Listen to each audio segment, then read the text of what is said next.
One of the biggest things for victim survivors is a fear of not being believed, or that somehow when they tell someone it'll be minimised or dismissed, or that somehow they'll be blamed for what happened. So as a family member or as a friend of somebody who's been sexually assaulted, a simple thing like actually believing what happened to them, taking their story at face value is really, really important. It shows that you are listening, that you're connected, you're not judging them in any way, and you're there to support them. The first thing was really listening and really hearing what my friend wanted to say. So it was, I guess, that initial conversation was a big conversation. So it was very intense and emotional, and I didn't know what else to offer her, and I think just to be there and to listen to her in that first moment of finding out what had happened, was the most important thing I could do. One of the major misconceptions that people might have about sexual assault is that it's perpetrated by strangers or people not known,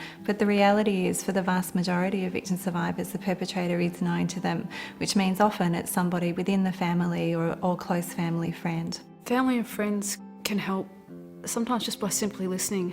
We don't need to have someone there sitting patting our hands the whole time. We need someone just to listen, to hear what we have to say.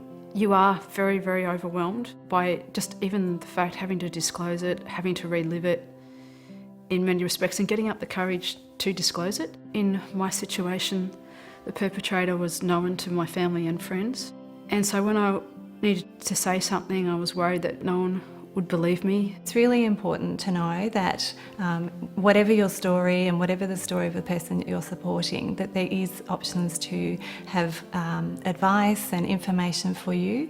And if you're feeling distressed or upset about what's happening, and that's really common, that you can access support from a specialist service as well. I think it was really helpful for me to take on some of that responsibility for finding out what could be done about sexual assault and what help was out there, and to do some research and discover that there actually are specialist services and that they provide support both to people who have experienced a sexual assault but to friends and family. And so I was actually able to access that service and get some guidance and advice. Sometimes as family and friends we have ideas about what's helpful, and that might be for that person to contact the police, or it might be for them to have no contact with the police.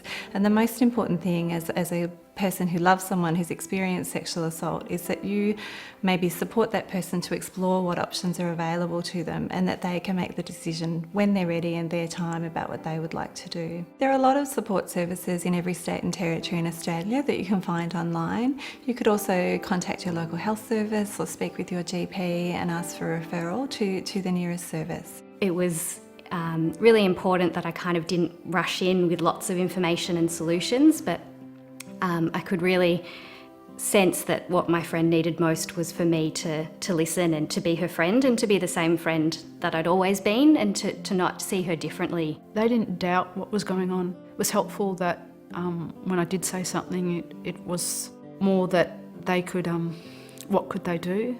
I still haven't told them everything, but it was good that after I did speak to them is that I've still their sister, their daughter, and just a friend, and that's what I needed. One of the key messages for family and friends who are supporting a victim survivor is to know that there must be something special in your relationship for this person to feel like they trust you, and that you can support them with their story.